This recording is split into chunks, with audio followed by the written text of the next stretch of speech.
kajian akademis yang terkesan gitu ya, arogan dengan bahasa dan diksi yang sulit dipahami publik ya, pada literasi publik yang ramah semua segmen gitu kan. Iya benar-benar. Saya kalau udah baca gitu juga suka pusing, itu istilah apa ini artinya, maksud harus buka Google dulu.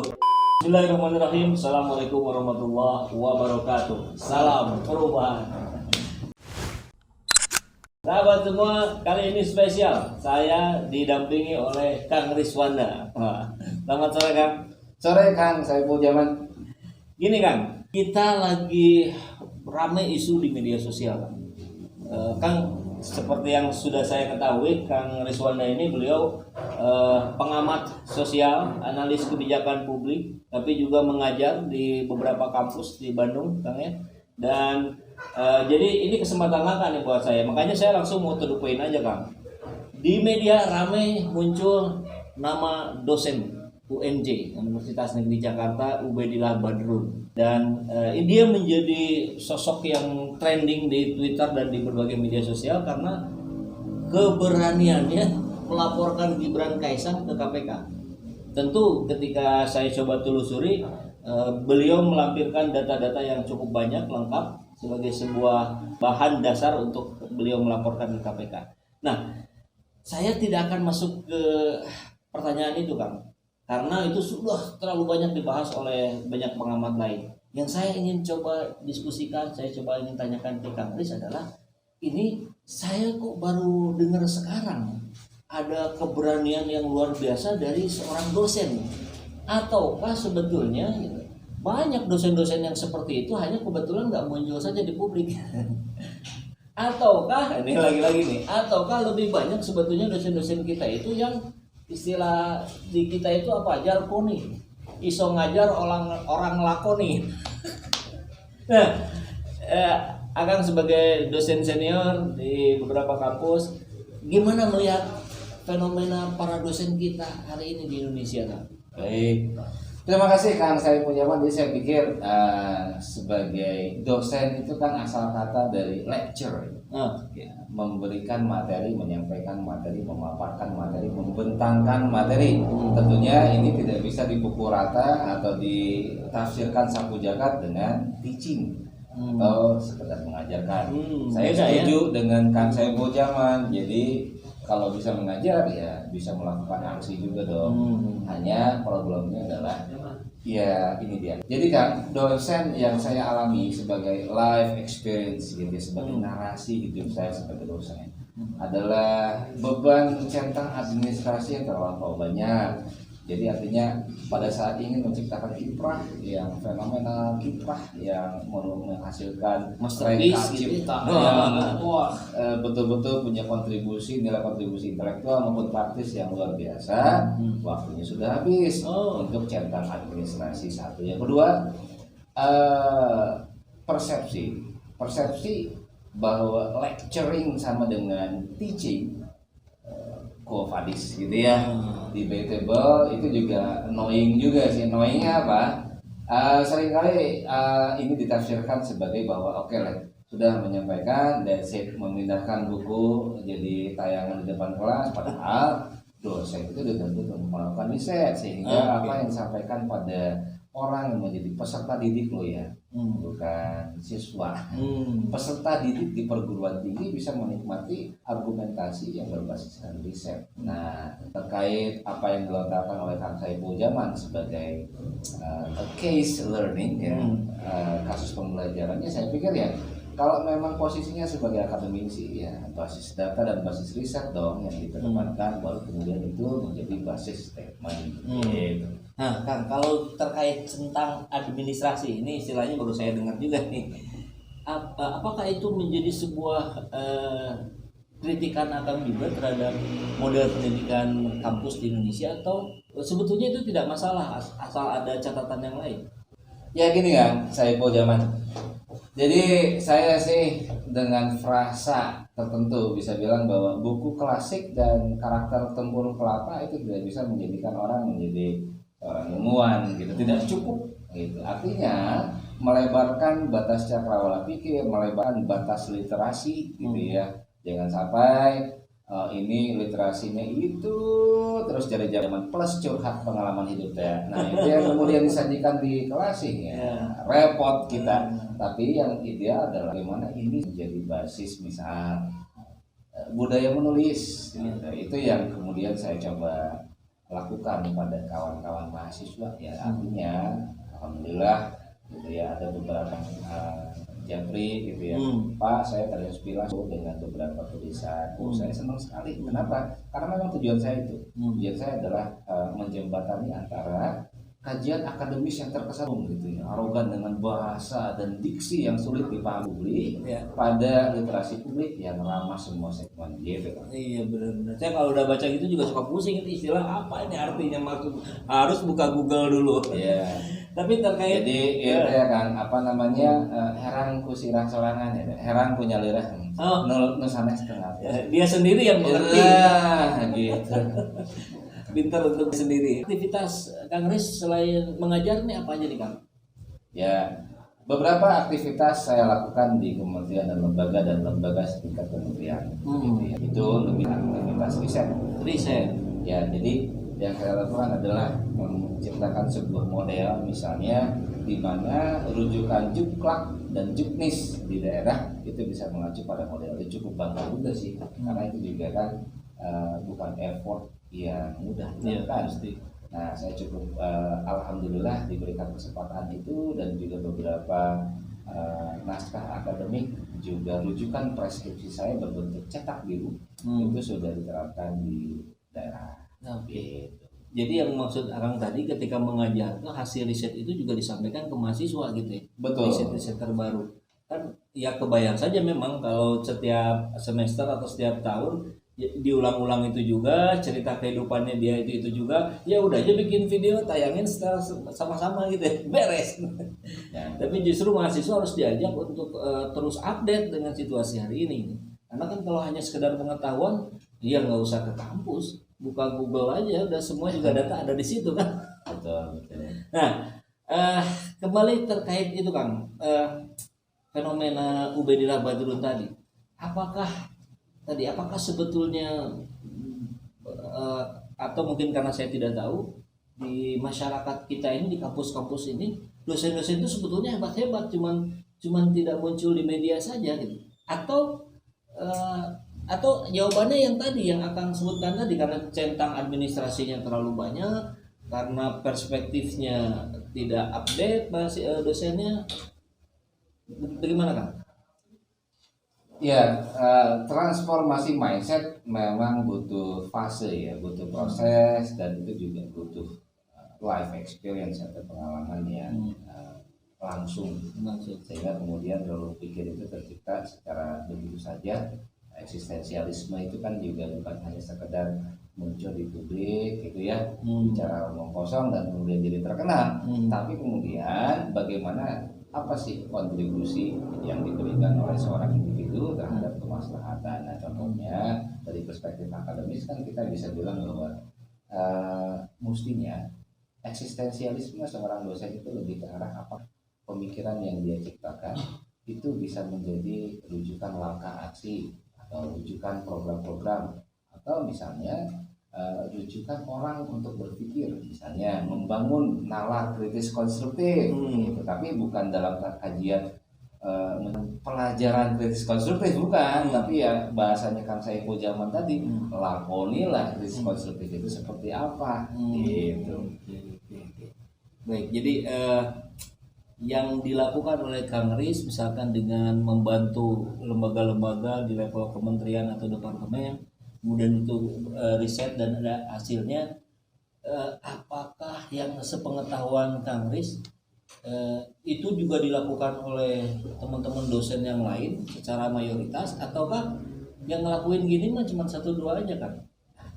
Saya tidak berani berasumsi ya, artinya saya juga tidak suka berasumsi.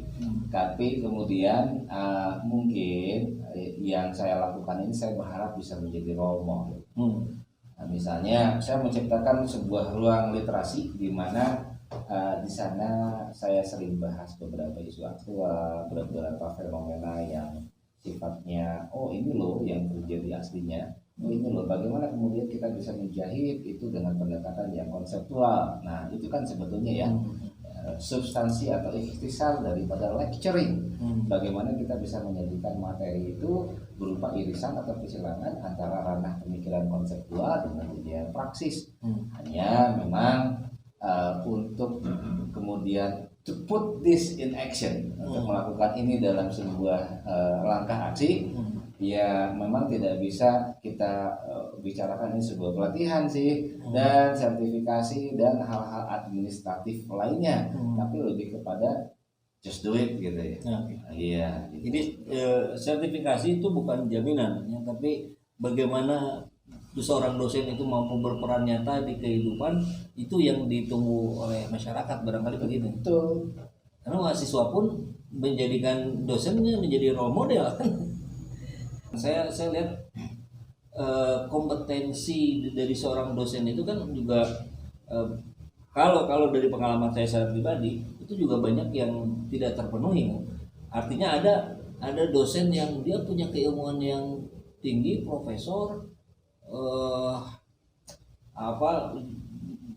buah karyanya banyak, buku segala macam, tapi ngajar di kelas tuh kita nggak ngerti kan. Apa ini ngomong apa? Yang begitu ada gitu. Heran sirah nyalira. Oh yang itu tadi ya. Nah artinya ketika sertifikasi tidak menjamin kompetensi seorang dosen, harusnya apa ya? Harusnya ada penyetaraan seperti apa ya sehingga dosen itu dia jago berbicara gitu kan, di kelas mampu menumbuhkan gairah mahasiswa, tapi juga di luar dia melakukan riset, dia melakukan kemanfaatan yang banyak kan. Gini loh kan analoginya kan saya juga. Kalau seorang chef dibebani untuk mengisi daftar tamu, merek bahan masakan yang ada gitu ya, terus kemudian menjamu tamu dan kemudian membukukan apa sih pemasukan restoran hari ini, otomatis kan resepnya tidak akan booming. Nah, begitupun analogi seorang dosen. Kalau bebannya untuk A, B, C, D seperti yang saya analogikan seperti itu karena penjelasannya panjang sih. Maka bagaimana dia bisa memiliki ruang waktu untuk menumbuhkan kreativitas, mengembangkan literasi gitu ya, dan misalnya menulis gitu. Kan menulis itu ya menulis bermutu ya. Terus dia sekadar ngecap di mana-mana dan nyampah di media sosial, tapi untuk itu kan perlu ruang waktu dan pendalaman literasi yang cukup memakan tenaga. Nah, kalau kemudian bebannya sudah cukup banyak dengan A, B, C, D dan kemudian itu menyangkut urusan ya caroklah dapur, kan habis sudah. Misalnya pada saat kita melihat profesor, ya kebetulan saya sih alhamdulillah gitu ya punya kesempatan kuliah di negeri Kangguru.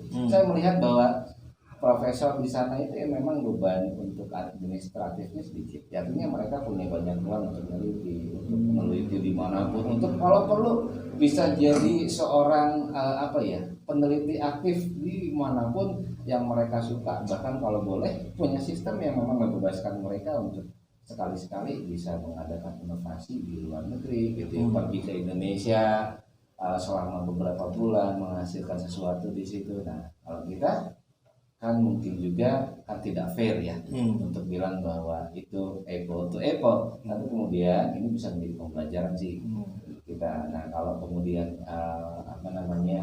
kita diberikan juga ruang waktu, kesempatan sekaligus ruang kerja yang sama, mungkin juga bisa menyaingi dalam sisi keterampilan. Oke kan, kalau gitu berarti ya tentu sebuah perbaikan akan diupayakan terus menerus sebuah continuous improvement.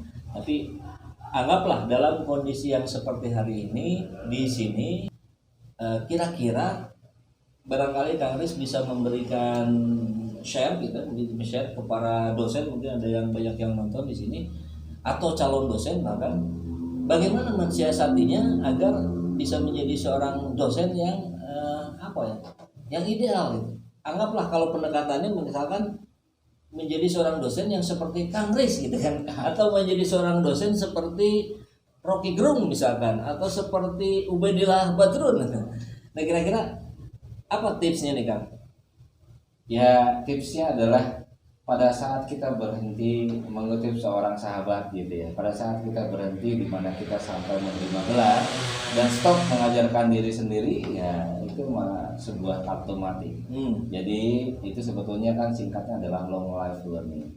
Bahwa pembelajaran itu tidak stop pada saat kita menerima gelar S1, S2, S3 ataupun pangkat profesor. Tapi kemudian pembelajaran juga terus dilakukan melalui pengalaman hidup, bagaimana menarasikan pengalaman hidup sendiri, bagaimana mengejawantahkan itu misalnya lewat tulisan gitu. Kita kan high context culture ya di Indonesia ya. 2 jam ngomong kuat dan nulis 5 menit wassalamualaikum. Nah, itu juga sebetulnya yang mungkin membuat mereka yang ada di Australia gitu ya, Amerika lebih menonjol karena sebenarnya karya tulisnya. Meskipun ya tidak menutup kemungkinan kita juga punya si scholar atau ilmuwan yang karya tulisnya mendunia ya. Hanya kan persentasenya seberapa besar yang tidak. Nah, dibandingkan jumlah Indonesia gitu. Yang tidak dan keliling toaf kan lebih banyak.